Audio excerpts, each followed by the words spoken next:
De aquí no me voy, me quedo, te quiero así como sos, con tus inviernos de frío y veranos de calor. Tu alegría es mi alegría, tu dolor es mi dolor, pues me has... Es un inmenso gusto para nosotros estar con este hombre que es parte de la historia viva de la música, y no solo de la música de este país. Y además, que nos reciba en su casa es doblemente un gusto. No es un hombre que le guste andar mucho en los medios, no suele andar tampoco demasiado por Montevideo, no suele visitar estudios de televisión. Así que, Pepe Guerra, gracias por acompañarnos. No, gracias por abrirnos las puertas de tu casa. Por favor. Hace tiempo que estábamos conversando para poder tener esta conversación contigo, y tu historia la conocen todos aquellos que han querido, pero quiero arrancar de bien de atrás. Siempre contás que gran parte de lo que aprendiste a la hora de la guitarra, de acercarte al instrumento, tiene mucho que ver con la escuela, con aquella primera instancia que tuviste de socializar y de aprender. La escuela fue además lo que te acercó a la guitarra efectivamente. ¿Tenés los primeros recuerdos allá? Sí, no, los primeros recuerdos antes de la escuela es el Negro Pimienta. El Negro Pimienta era un guitarrero tremendo que había allá en 33, y recuerdo que vivía enfrente de mi casa, y me hizo una guitarrita de lata y una lata de aceite, una cuestión, un brazo de... Era un luthier, además. No era para hacerme, para regalarme una cosa, ¿no? Y fue el primer contacto que tuve con un... Y claro, no sonaba nada, ¿no? Pero ya era chiquito. Después ya en la escuela sí. Y en la escuela había un coro, siempre contás eso. Ese fue el acercamiento a la música, y ahí había instrumentos. ¿Cómo te acercás? ¿Quién te acerca a la guitarra? Y bueno, me acerca la directora que quería que yo cantara una samba de Atahualpa Yupanqui, Luna Tucumana. Ajá, se llamaba. sí. Fue mi primer encuentro con la gente así de frente, cantando. Y con tal mala suerte que se me reventó una cuerda, justo cuando estaba tocando. Y yo que siempre, ¿Cómo zafaste ahí? No zafé, hice el ridículo, no sé. Pero seguí cantando, ¿no? Pero fue mi primer tope con la gente, porque yo fui un tipo siempre muy vergonzoso, muy tímido, exageradamente tímido y exageradamente vergonzoso. Repaso, sin embargo, los primeros pasos míos, antes de los solimareños, y bueno, también tuve un grupo de música latina, fíjate vos, bolero, charanga, sones cubanos, qué sé yo, cantaba de todo ahí, con piano, saxo, batería, y el negro Chongo tocaba el bajo, creo. Y bueno, te das cuenta que tenía esa edad, sería 16. Plena adolescencia. Sí. ¿Y ahí dónde tocaban con esa orquesta? En los bailes. ¿En los bailes? Sí. En el Centro Democrático de 33, yo, por ejemplo, tocaba la orquesta y yo tocaba las maracas, ¿no? Ajá. Me acompañaba cantando con las maracas y tocaba las maracas. Y hice cosas increíbles para lo que yo era de vergonzoso. Yo salía... Porque además ahí había que moverse. Sí, claro. Salía con los de saquito blanco, moñita negra, y, pantalón negro y zapatitos blancos. Se usaba en aquella época. Y tenía que salir con las maracas a alentar a la gente, a animar a la gente para que bailara. ¿Te das cuenta? Yo pienso en eso ahora y me parece mentira. Bueno, también me parece mentira cada vez que me presento en un lugar donde hay mucha gente. Claro. Y sin embargo uno larga el caballo y es como... Porque te sigue pasando hoy que donde hay mucha gente todavía tenés ese impulso del nervio. Sí, todavía tengo. Mucho menos que antes, porque vas agarrando cancha e incluso vas aprendiendo tanto que por ejemplo, de tanto cantar, yo aprendí hace poco a manejar bien la voz para no cansarme, ¿no? Y eso que antes, cuando recién vinimos a Montevideo, tuvimos un profesor de fonética, Américo Mibeli se llamaba, que le había enseñado a emitir la voz a Michelini, me acuerdo. Sí. Porque ¿qué pasa? Claro, cuando sos jóvenes, y en tu caso que tenés un caudal maravilloso, te sobraba. Ahora hay que medirlo un poco más, hay que ir manejándolo. Sí, lo que pasa es que si cantás con nervios o tenso, la vas a quedar en la tercera canción. Ahora, por ejemplo, hacemos 35 canciones sin ningún problema. ¿Llegás siempre al final? Sí, y bien. La cosa es llegar bien. Claro.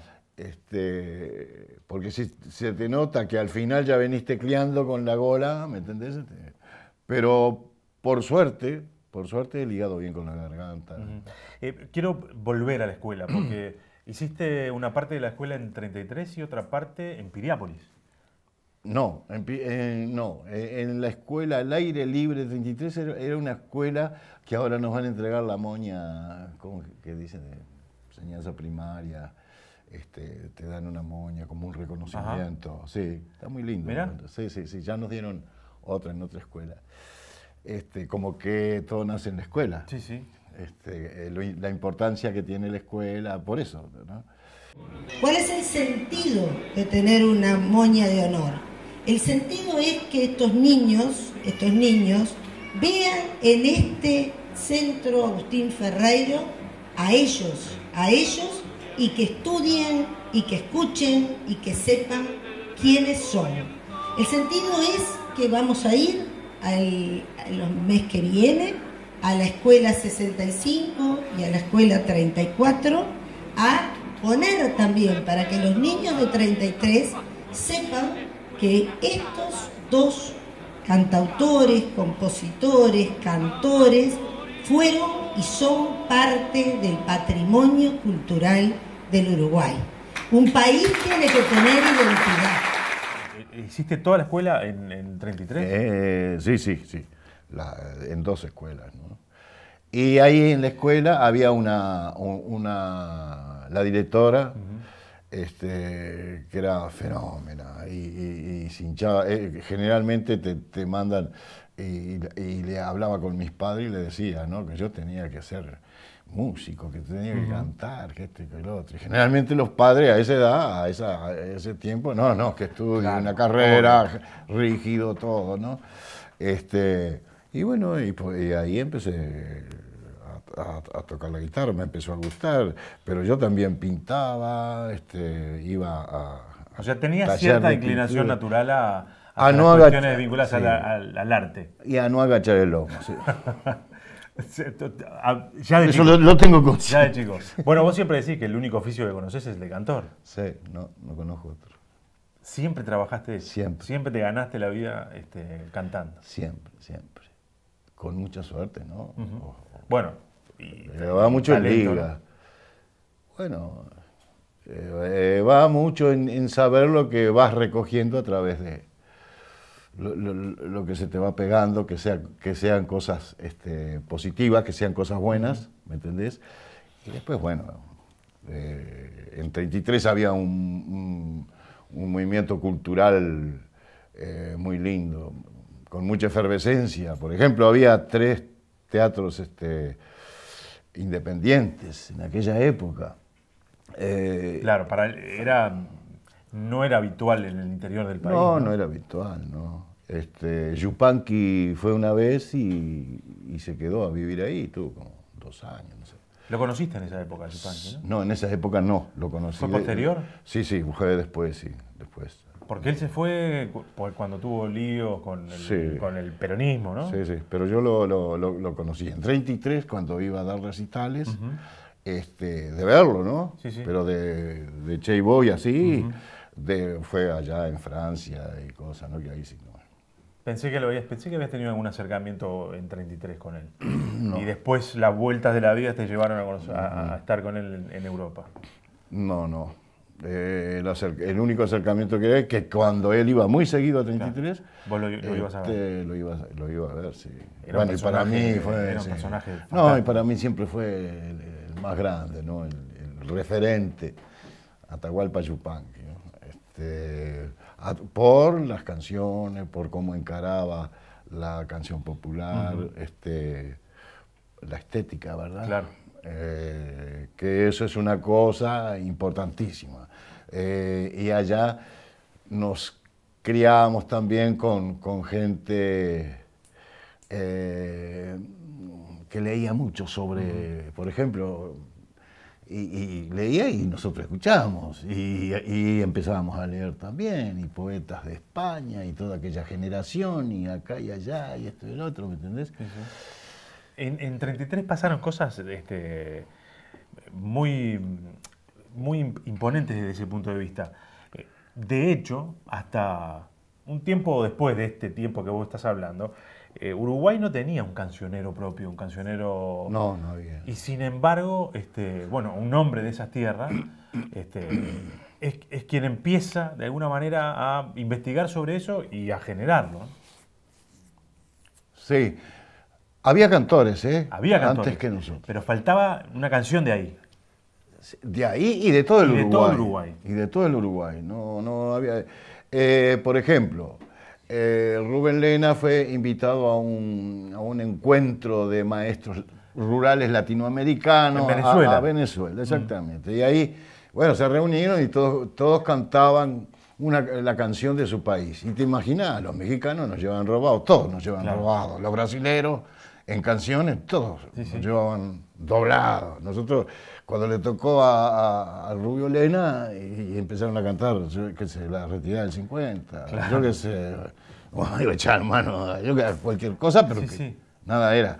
Sin embargo, había gente que estaba haciendo cosas interesantísimas como Osiris Rodríguez Castillo, como Amalia de la Vega, en ese tiempo a Aníbal Zampayo, estaban, pero no habían abarcado a la mayoría del Uruguay, ¿no? Que fue lo que logramos, porque después se integró a esta especie de movimiento espontáneo que hubo, Citarrosa, Biglietti, Biglietti ya estaba antes, pero bueno, después nos juntamos entre todos y bueno, la cosa fue dirigida a crear la canción. Claro, increíble, porque vos hablabas de Osiris, hablabas de Amalia de la Vega. ¿Cómo Amalia de la Vega fue la única, no sé si la única, pero fue, digamos, la exponente mujer más importante que tuvo la música popular, el folclore en este país? Sin embargo, quedó allí, ¿no? Quedó allí. No llegó a... Recién ahora se la está revalorizando. Sí, pero se la revaloriza en ciertos estadios, en ciertas cosas. No es popular. Popular.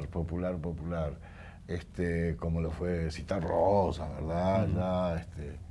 Ya, como Biglietti, menos, pero Citarrosa abarcó todo. Bueno, antes tuvieron los olimareños que íbamos a los pueblitos más olvidados y siempre la gente estaba ahí. Siempre estaba ahí. Sí. Vamos a hacer una pausa y quiero hablar contigo de algunos personajes que aparecen siempre o en tus canciones o cuando conversás de la música que hiciste durante todos estos años. Algunos aparecen en las canciones también.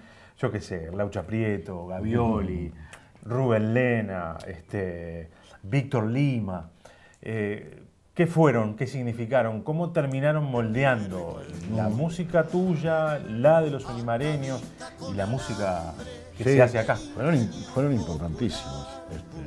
Ya seguimos con eso. ¿Está? Nuditos para esperar.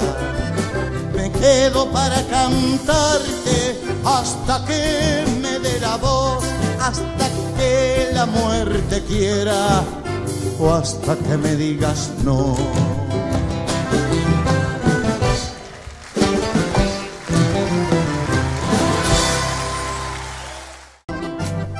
donde las ansias se juntan por una patria mejor, por esa patria. Bueno, te decía, el Laucha Prieto, Gavioli, Rubén Lena, Víctor Lima, Sí. Paco Bilbao. Son Sí, personajes que se transformaron como un universo allí, ¿no? Nos acompañaron siempre, menos Gavioli, ¿no? Que no sé Sí. por qué lo tenés ahí. Pero Rubén Lena, Víctor Lima, desde que nosotros cantábamos antes una samba de Rubén Lena, a mí me parecía bellísimo, una cosa, digo, ¿y cómo esto? No sé. Y le empezamos a cantar nosotros, ¿no? Pero empezar a hacer canciones de acá, estábamos abrumados por el folclore argentino, ¿no? Totalmente abrumados. Porque es muy poderoso. Porque es muy Es muy poderoso. Es muy poderoso, hasta ahora, ¿no? Sin embargo, creo que ahora hemos logrado marcar más o menos como, bueno, esto es de allá y esto es de acá. Y Rubén Lena, Víctor Lima, fueron tipos muy cultos, muy cultos. Y bueno, ahí cuando los conocimos a ella, una vez nos invitó, el Laucha justamente nos presentó al Rubio Lena, ¿no? Y Rubio Lena era un tipo que vos lo veías en los boliches, tomando mate, un maestro de escuela, Claro. ¿me entendés? Pasaba como cualquiera ahí, pero en la cabeza tenía, yo qué sé, un mundo. Es muy común eso, en el interior. Claro. Y O sea, vos llegás a él antes como en la lectura que al hombre o al revés. Es decir, ¿lo conociste y ya conocías lo que estaba escribiendo? no. Nos dice justamente Laucha, Rubén Lena tiene unas cosas interesantes, no sé qué. Me gustaría que fueran y lo escucharan, porque yo tomaba clase con el Laucha, que me da clase de guitarra clásica. Y bueno, ahí nos conocimos con el Rubio, y bueno, tenía cantidad de canciones, entre ellas estas que se escuchan tanto ahora, como Lejano, como Don José, como, ¿me entendés? Que fue incluso las primeras que grabamos, estoy hablando de 50, 60 años. Claro. Y ¿Cómo Víctor- describe y Víctor la vida y los conflictos rurales el Orejano, por ejemplo? Que Bueno. además son una especie de cuento también de lo Claro. que pasa, digamos, a nivel de las relaciones Seguro. de los más desprotegidos, ¿no? Sí, sí. Es imponente, es una Claro, fotografía. la poesía de Serafín García Claro. tiende al paisano de Exacto. afuera. En cambio, la de Rubén Lena ya es como, vos tenías la casa ahí, terminaba el barrio y después venía el campo, pero no dejaba de pintarte el patio de tu casa, la ciudad, los personajes, ¿verdad? Sí, sí. Que no habían en el campo, o eran distintos. Exacto. Yo sé que en el pago me tienen idea, porque a los que mandan no les cabresteo, porque despreciando las huellas ajenas sé abrirme caminos para ir donde quiero, porque no me han visto lamber la coyunta ni andar hocicando pa' hacerme de un peso, y saben de sobra que soy duro de boca y no me asujeta ni un freno mulero, porque cuando tengo que cantar verdades las canto derecho nomás a lo macho, aunque ya Cuando te encontrás en la vida con Braulio y deciden ese camino que fue el de los olimareños, que nada, ¿qué decir de los olimareños? Que ya no está escrito. Pero ¿cómo es el contacto con él? Había un conjunto allá de mucha gente, se llamaba Paisajes del Mundo y se hacían bailes, canciones, habían muchos guitarreros, entre ellos el Carau Peralta, del cual aprendí mucho a tocar, ¿no? La guitarra, de todo el mundo, Paisajes del Mundo. Ajá. Bueno, y ahí Braulio integraba también esa montonera de cosas. Lindísimo todo, digo montoneros porque eran muchos. Porque eran muchos. Y bueno, ahí por cosas, viste, de estas cosas de que uno es muy enamorado cuando a esa edad, ¿no? Me metí por eso. La culpa de los olimareños la tuvo una mujer. Y bueno, ahí lo conocí a Braulio, conocí a todos, nos fuimos juntando, formamos, empezamos a cantar. Nosotros ya habíamos conocido a Rubén Lena, a Víctor Lima, claro. ¿Me entendés? Empezamos a cantar canciones de ella, ya teníamos a Orillas del Olimar, de Víctor Lima, y bueno, ahí nos juntamos. Primero éramos unos cuantos, y yo creo que por un asunto de economía nos achicamos a dos. Claro. ¿No? Siempre pasa, era más fácil girar que de a dos con dos guitarras. Sí, supongo que les pasará a las bandas, a todos. Pero cuando en eso, porque imagino que uno se junta con alguien y entiende que tiene algo que de a dos es mejor que de a uno. ¿Qué entendían? ¿Qué escuchaban ustedes cuando se escuchaban y escuchaban cómo se amalgamaban esas voces, esas guitarras? Eso era fundamental, la frecuencia de las voces. A mí siempre me gustaron, ¿no? La voz de Braulio con la voz mía, ¿no? Formaba una frecuencia que no por ser distintas, de distinto registro, claro. No dejaban de empastarse. Se empastaban bien, ¿no? Muy bien. Porque con el diario del lunes, yo te puedo decir, hoy cuando uno escucha esas dos voces, cuando las escucha por separado, sin lugar a dudas, pero cuando las escucha juntas también, y son parte del paisaje sonoro del Uruguay. Uno escucha eso y está escuchando el Uruguay, está escuchando una forma de cantar, pero en aquel momento lo estaban descubriendo ustedes. Ah, no, seguro. No, y los primeros hoy es fácil decir que les salió bien. Seguro, fueron bravísimos. Hasta que Rubén Lena hace una carta para Infantino del Espectador, era jefe de programación, creo que era Infantino. Recién, hace poco se había ido Citarrosa, que no cantaba, por supuesto, Citarrosa todavía, para el Perú, creo. Pero estaba Adolfo Hugo Mañán, no sé si... Sí. ¿Quién más? Bueno, cantábamos en la Fonoplatea, claro. Ahí. Con una carta para... Y él nos presenta a Alejandro Artabaitia, que tenía un programa que se llamaba Tranquera Oriental, en la Fonoplatea de la radio. En aquel tiempo se usaba mucho la Fonoplatea.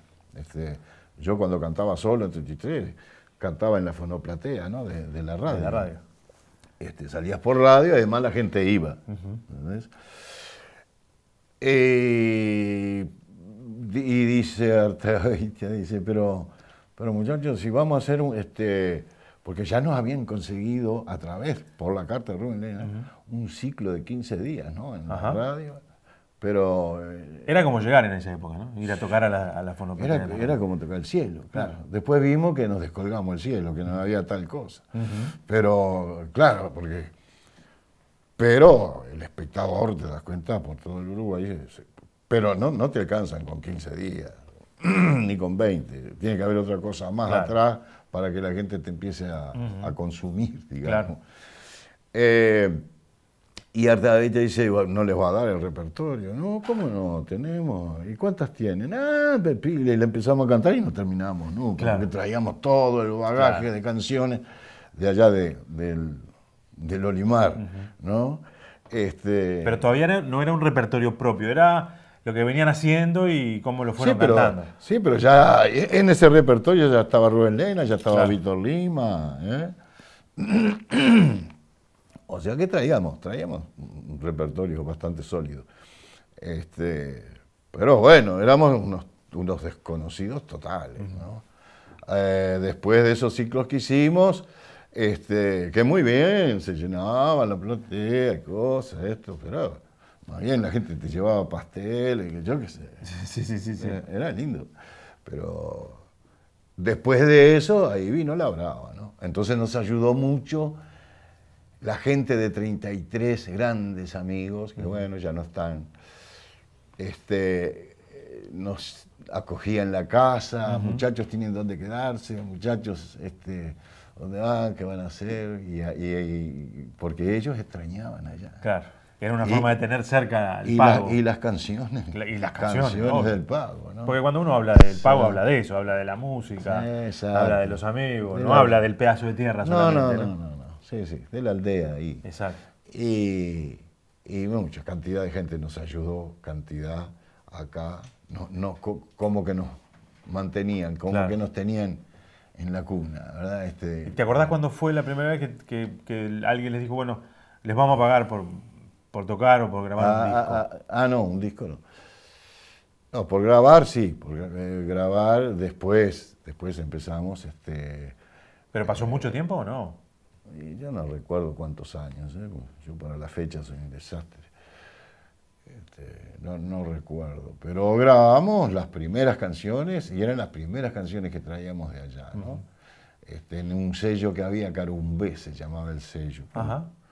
Un disquito. Y tuvimos la suerte que en ese disquito ya la pegamos. Antes se hacían los discos de 4 canciones, ¿no? Sí. Te estoy hablando de vinilo. Sí. Y ya grabamos de Cojinillo, a Don José, Orejano, y ya ahí parece que la gente se prendió, tuvimos suerte, ¿no? Pero claro, la gente acostumbrada a la luna de Tucumán, claro. yo qué sé, esto, y de repente vienen unos y le cantan yo qué sé, el Orejano al gaucho de acá, al peón de acá, al hombre de acá. Había que cambiarle el chip a la gente, ¿no? Decirle, estamos cantando de cosas nuestras. Sí, la gente evidentemente se sentía identificada con aquello, ¿no? Y además cantábamos cosas cotidianas del barrio, pero del barrio de acá. Sí, exacto. O sea, no de San Isidro.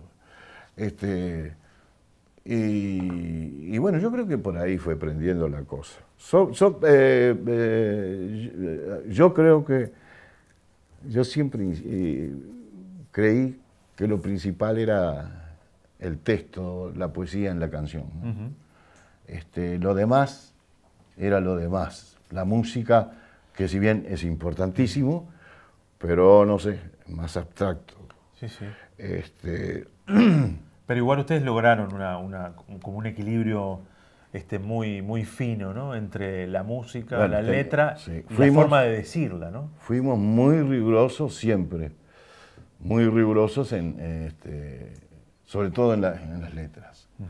Si no había, Rubén Lena decía, tiene que haber un fogonazo o una cosa que... Claro. Que pega, aunque después la letra siga ahí nomás, pero bien dicha nada más, pero un fogonazo. ¿Qué es lo que yo noto ahora, no? Que no es fácil. ¿Y dónde aparecía ese fogonazo? ¿Inmediatamente aparecía o había que leerlo, tenías que...? No. ¿O era esa cosa que tenía que...?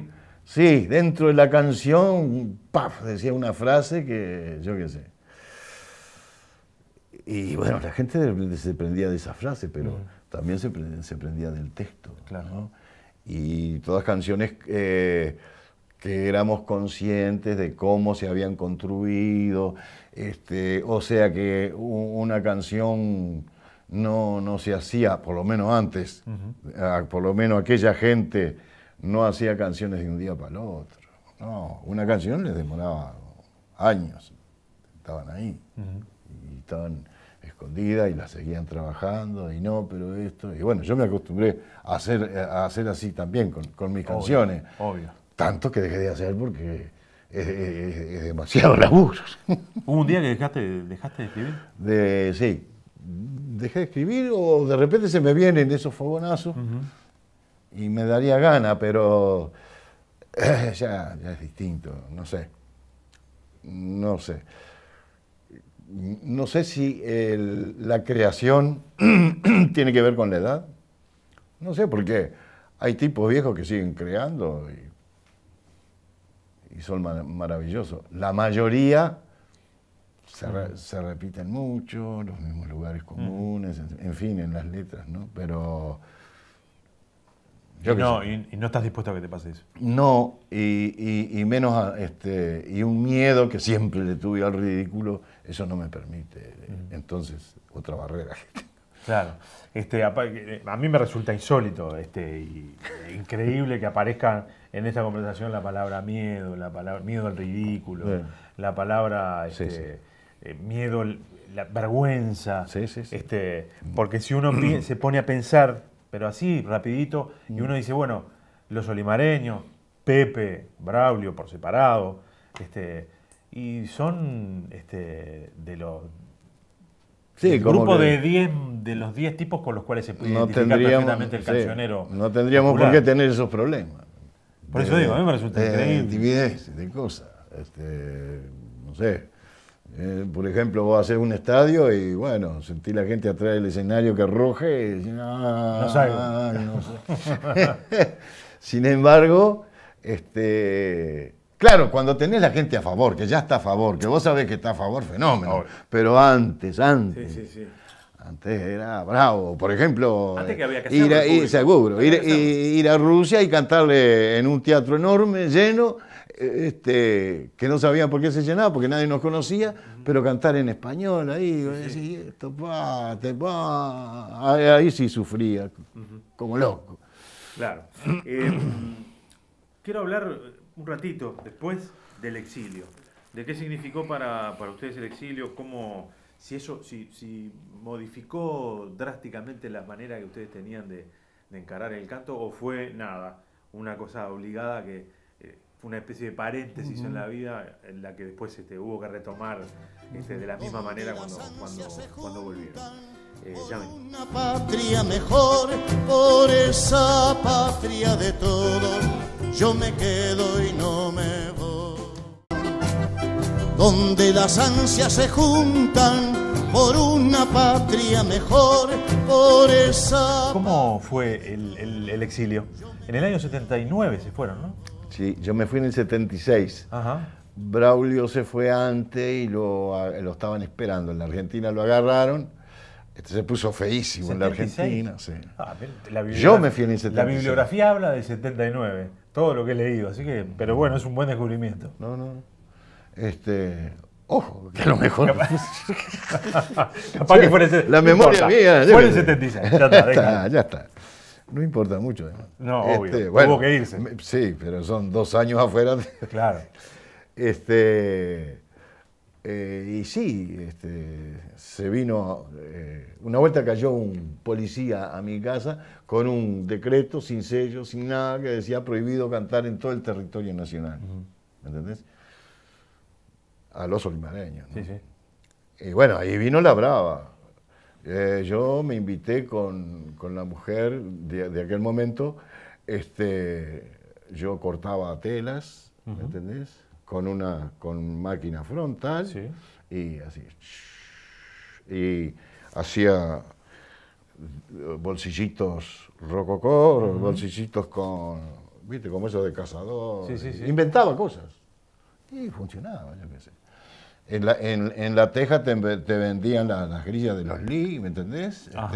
Y teníamos el mismo coso, el mismo... Y le cosías la grifa. Y por supuesto. Obvio. Y chao, si el jean es el mismo. Obvio.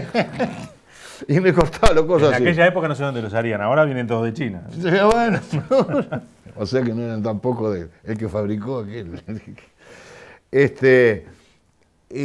Pero no, claro. Y bueno, a Braulio lo casan allá. Fue tremendo aquello porque te agarraban y eras un desaparecido más. Ligó como loco. Lo deportaron para España. Y yo no me quería ir de acá. No me quería, no sé qué irme. Pero empezó los comunicados aquellos de la policía. Se busca fulano. En una vuelta estaba así, se requiere, no sé qué está requerido por sedicioso, Numa Moraes. Y era así, Numa Moraes. Digo, arreglar las maletas que nos vamos. Que nos vamos. Seguro. No, seguro. Numita zafó también, ¿eh? Sí. Alcanzó a zafar.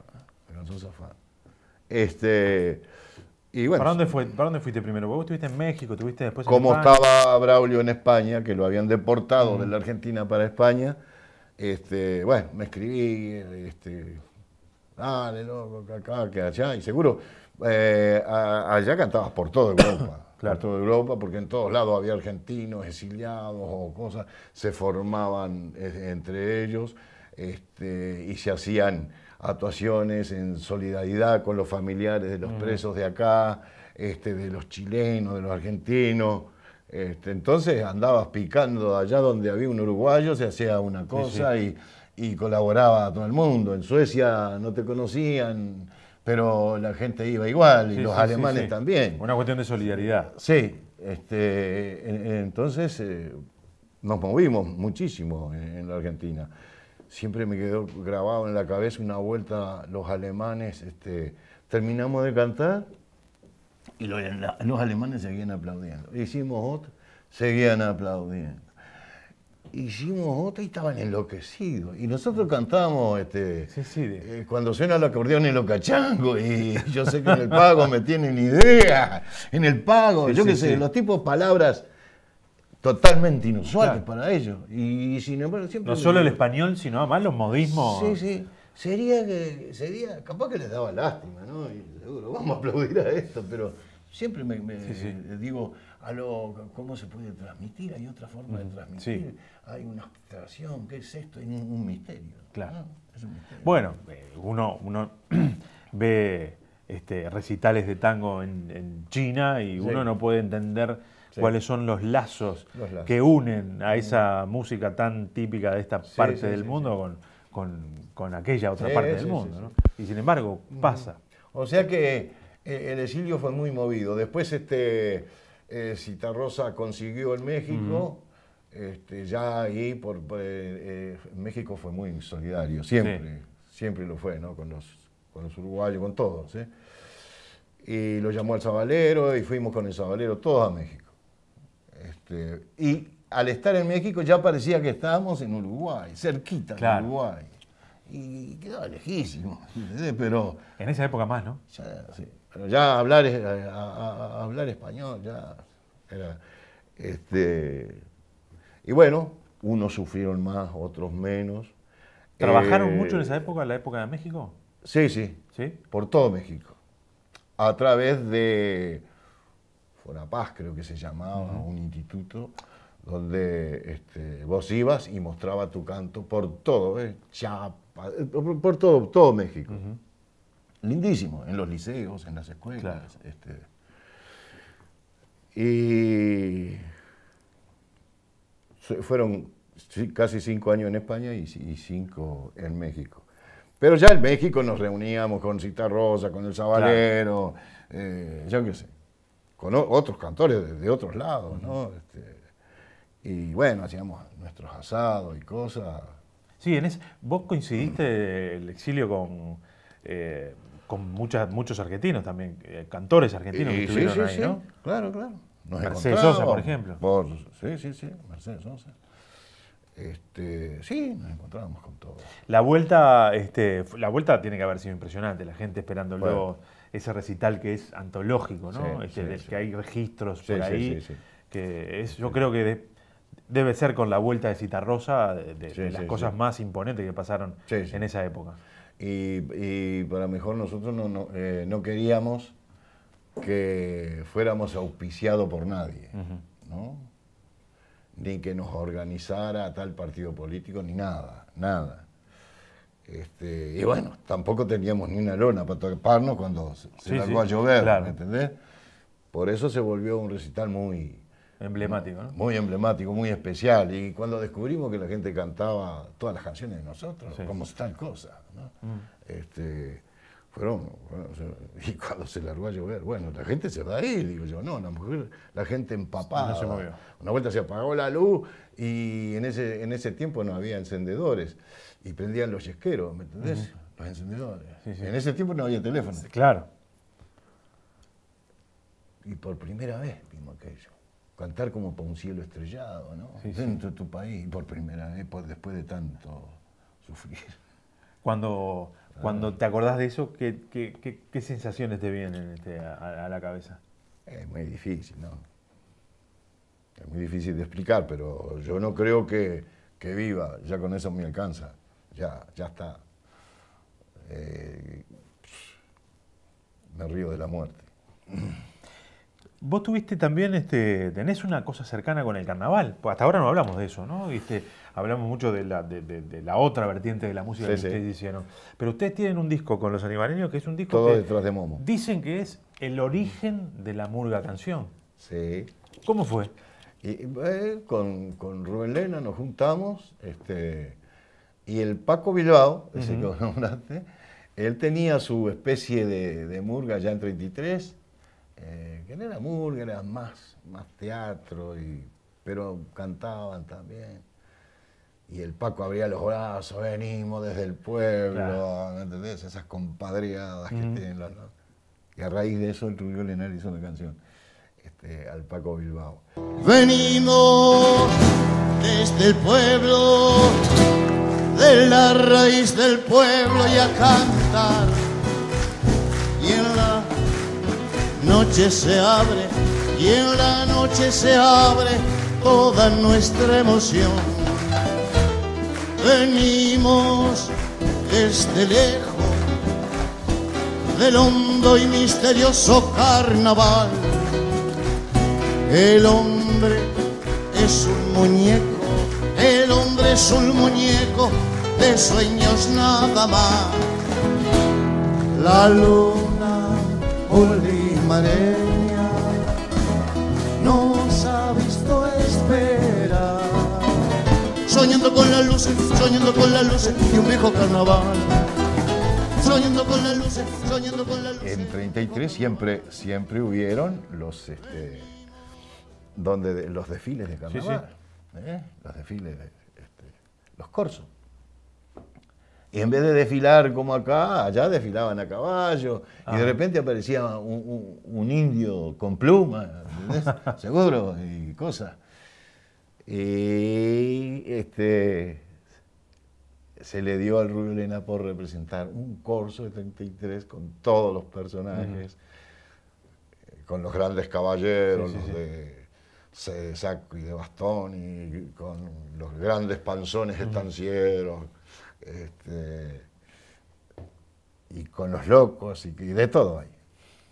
Y así nace ese disco. Así nace. Y una vuelta nos juntamos acá, en un balneario de acá, que no recuerdo ahora el nombre, nosotros ya estábamos en Montevideo. Sí. Estamos juntando que tengo una cosa para hacer, no sé qué, a ver, ¿qué les parece? Y como que, y bueno... ¿Ustedes se prendían enseguida de esas cosas? Sí, ¿cómo no? Cuando él venía, les planteaba esas cosas, ¿ustedes le daban para adelante? Sí, totalmente. Era una cosa rarísima, pero justamente por lo raro era un desafío. Bueno, repito, se construyó un género nuevo, ¿no? A partir de ahí. Sí. Después, todos cantaron murga canción de ahí en adelante. Seguro. Y es como seguro, porque en el interior no se usaba la murga como ahora, ¿entendés? Pero aquello es el corso de 33, con todos sus personajes, con canciones de tipo murguero. Hoy, cuando te enfrentás al escenario con músicos más jóvenes, porque tu banda es una banda de gente joven, a muchos los conozco hace muchos años, ya no son tan jóvenes. Sí, bueno. ¿Qué cosas buscás ahora en el sonido, cuando te decidís a tocar de vuelta, ¿seguís buscando las mismas cosas o de alguna manera tratás de que los más jóvenes te aporten otra mirada, otro sonido? Que aporten los de ellos. En los ensayos, a ver qué se te ocurre, loco, acá.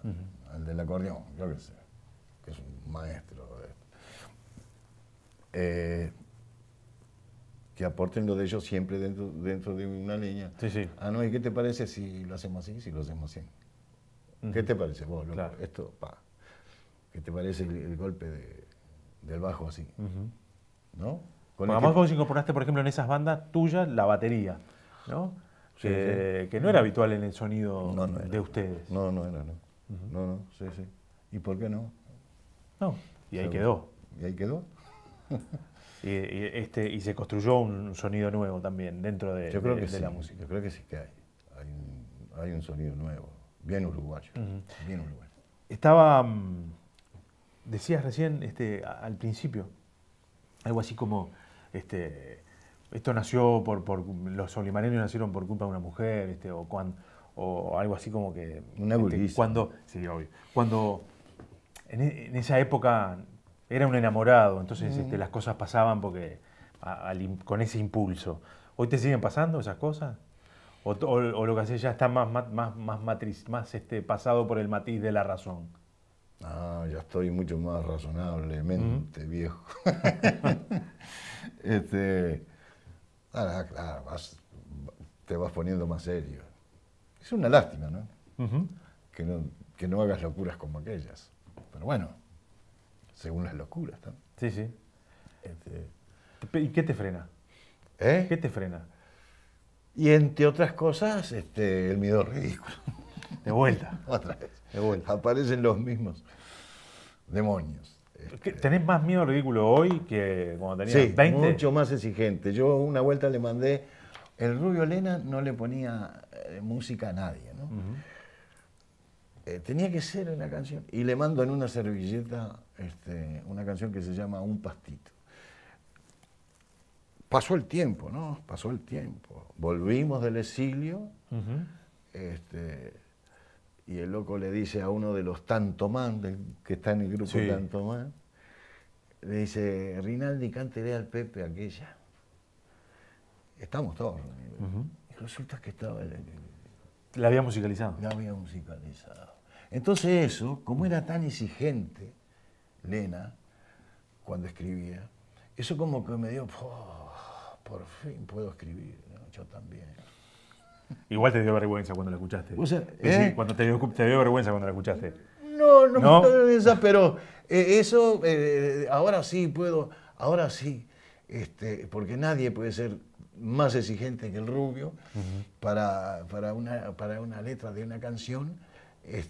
Ahora sí, bueno, puedo escribir, sí, me puedo animar. Y al contrario, no me animé, porque es una cosa que cuando vos tenés maestro que hacen tan bien las cosas y que como que le tenés, esto lo tengo que hacer bien, pero tengo que mejorarlo y que es mucho más laburo. ¿Vas a seguir cantando? Sí, seguimos y me he juntado con los Copla, me he juntado con la Arbanoa Carrero. Ese trío de expresión. Sí. Además he tenido la suerte de hacerme de muchos amigos, de cantidad de amigos, y me divierte mucho. Ahora estoy para divertirme. Hoy esa es la consigna. Sí, sí. Te tiene que divertir. O sea, sí, me tiene que gustar, me tiene que estar, y fenómeno. Y esto de juntarse con los más jóvenes genera eso, ¿no? Ese ida y vuelta. Cuando uno encuentra... Sí, sí. Y te encontrás con la energía inevitable que tienen los jóvenes, ¿verdad? O sea que no entendés la vida de otra manera que no sea cantando, de acá en adelante. Lo que quede. No lo entiendo. No. Me gustaría escribir. Me han propuesto.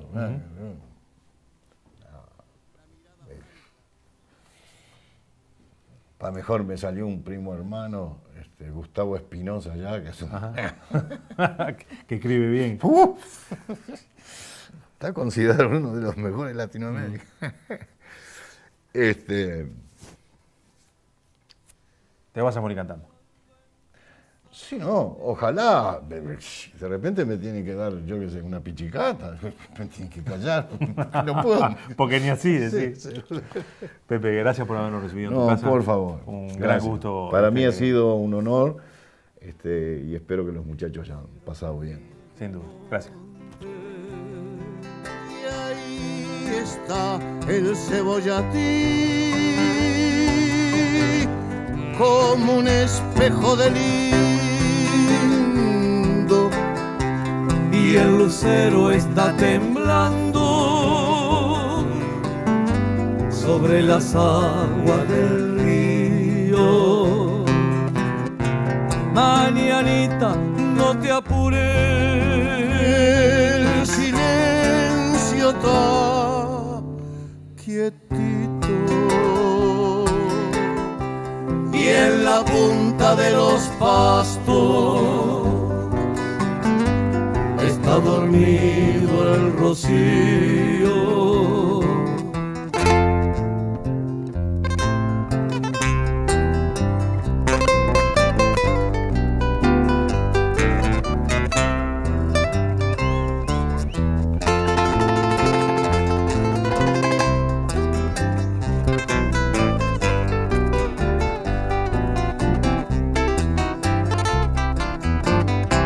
El verde oscuro del junco